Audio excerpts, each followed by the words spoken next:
America में कातिलाना हमलों की मंसूबाबंदी के इल्जाम में पाकिस्तानी शहरी को गिरफ्तार कर लिया गया है।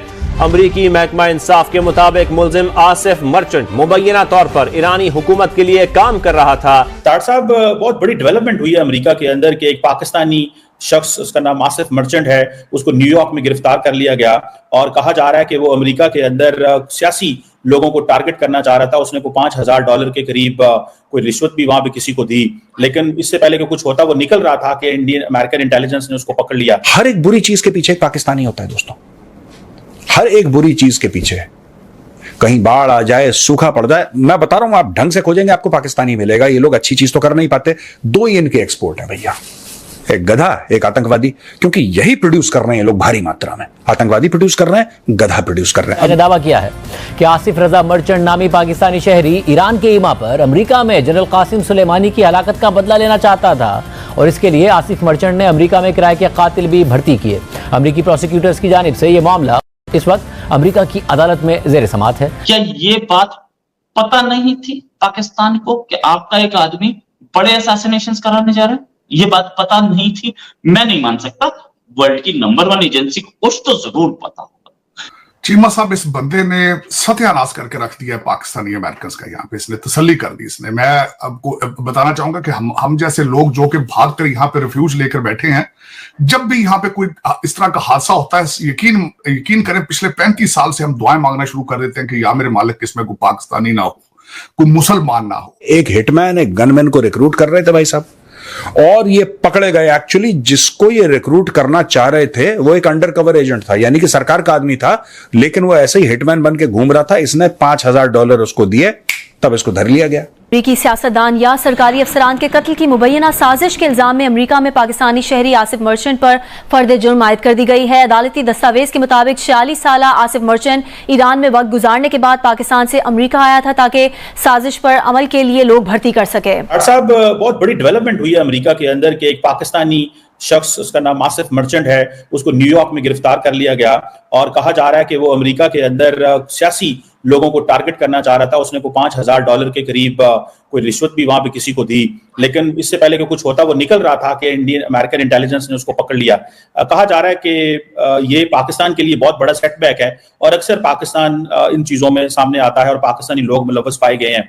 तार साहब, आप कैसे देखते हैं पाक अमेरिका ताल्लुकात के हवाले से, और इस वक्त अमेरिका के अंदर जिस तरह इलेक्शंस हो रहे हैं, सिक्योरिटी बड़ी हाइट है, और कुछ अर्सा पहले ही तो डोनाल्ड ट्रंप साहब पे हमला हुआ है, गो कि ये शख्स उसमें इन्वॉल्व नहीं था, लेकिन फिर भी हमारे लिए कितनी मुश्किलात पैदा हो सकती हैं। What's your take on that sir?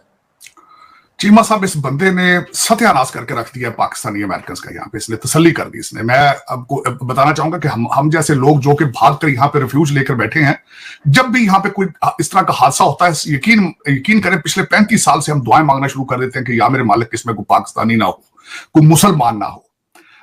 अब मैं ये बिल्कुल, इसने जस्टिफाई किया है कि आपको वाकई यहाँ भी पीटीआई को प्रमोट करना चाहिए, republican democrat party, you don't deserve to be integrated into this society. Asif Merchant साहब ने इतना नुकसान पहुंचाया है पाकिस्तान को, और मेरे जैसे लोग जो कि पाकिस्तानी अमेरिकन हैं, जो पाकिस्तान से भी मोहब्बत करते हैं और जो अमेरिका से भी मोहब्बत करते हैं, जो इंटीग्रेट करना चाहते हैं, जो शुक्रिया अदा करना चाहते हैं अमेरिका के, जिन्होंने हमें यहां पे संभाला है। इस बंदे ने तसल्ली कर दी है।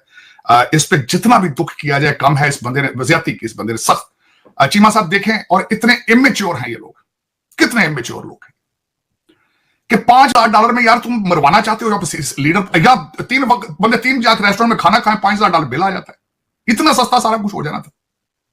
इनको ट्रेन करने वाले भी नहीं समझते कि यार इनको इंटरनेट इस्तेमाल करने सिखा दें। मेरे इतने इमेच्योर है। और फिर उनसे कह रहा जी कि वो कभी कहता है जॉन बोल्टन को मारो, कभी कहता है किसको मारो, फिर डोनाल्ड ट्रंप। और सबसे बड़ी बात यह है कि न्यूयॉर्क एक दिन पहले यह पकड़ा गया जिस दिन डोनाल्ड ट्रंप साहब के ऊपर अटैक हुआ। और मैं समझता हूं कि इस बंदे ने जो किया है, पाकिस्तान को मजीद इसने 20-25 साल पीछे धकेल दिया।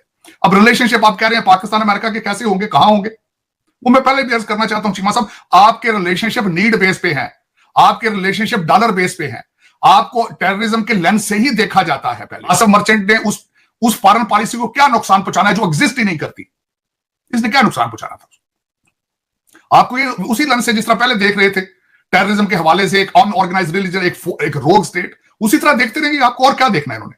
आजकल आप रिलेशनशिप एंजॉय कर रहे हैं क्योंकि भारत के साथ आइडियल रिलेशनशिप नहीं है।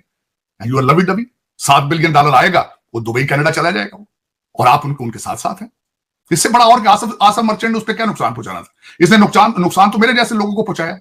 इसने पीटीआई वाले के वर्कर जहां पे जितना लौड़ा लपाड़ा है, उनको इसमें क्या नुकसान पहुंचाना है? वो तो पहले ही डिस्कनेक्ट है अमेरिका के साथ, उनको क्या नुकसान होना है? आसिफ रजा मर्चेंट एक पाकिस्तानी जिसको अमेरिका में पकड़ लिया गया। क्यों पकड़ा? क्योंकि यह शख्स गया अमेरिका और इसको हुक्म मिला था कि अमेरिका के बड़े बड़े जो सियासतदान हैं, बड़े बड़े पॉलिटिशियंस हैं, उनको मार डालो।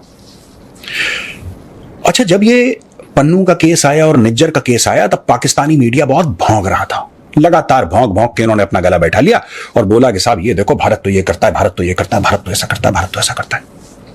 इसीलिए मैं कहता हूं पाकिस्तानियों, अपने गरेबान में देखो, जिन्ना की करतूतें देखो, अपने जर्नेलों की करतूतें देखो and never celebrate, never celebrate. आज मैं पाकिस्तानियों को एक हिदायत देता हूं, कभी जश्न मत बनाओ, क्योंकि तुम्हारी किस्मत इतनी बुरी है, तुम्हारी किस्मत इतनी बुरी है कि जो पुराना हिंदी फिल्म का डायलॉग है ना, याद है हिंदी फिल्म का डायलॉग, तुम्हारी किस्मत इतनी बुरी है कि अगर तुम ऊंट पे बैठोगे ना तब भी तुम्हें कुत्ता काट लेगा। आसिफ रजा से पूछा गया कि आसिफ रजा भाई, आप ये बताइए कि आप ऐसा क्यों कर रहे हैं?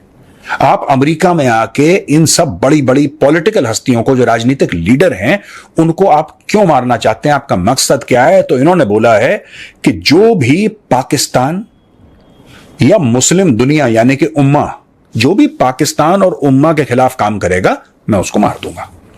ये उसने औपचारिक रूप से एक औपचारिक तौर पर रादर इसने एक बयान दिया है। इसने बोला कि नहीं, this is my official statement है भैया, जो करेगा।